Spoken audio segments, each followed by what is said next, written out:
தீர்க்கதரிசன புஸ்தகம் 5வது அதிகாரம் 30வது வசனம். திகைத்து திடுக்கிடத்தக்க காரியம் தேசத்தில் நடந்து வருகிறது. 31. தீர்க்கதரிசிகள் கள்ள தீர்க்க தரிசனம் சொல்லுகிறார்கள், ஆசாரியர்கள் அவர்கள் மூலமாய் ஆளுகிறார்கள்.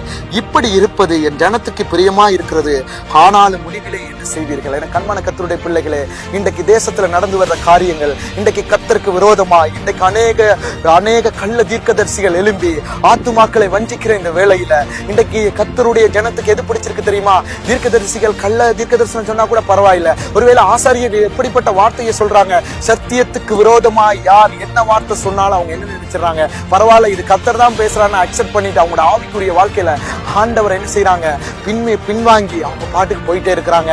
கர்த்தர் சொல்றாரு, தேசத்துல திடுக்கிற காரியங்கள் நடக்குது, ஆனா ஒவ்வொரு மனுஷனும் எனக்கு விரோதமா சில காரியத்தை செய்யறான், என்னுடைய வார்த்தைகளை மக்களுக்குள்ள கொண்டு போய் சேர்க்கிறதுக்கு யாருமே இல்ல. இன்றைக்கு திறப்புல நிற்கிற மனுஷன் யாருன்னு கர்த்தர் உங்களுக்கு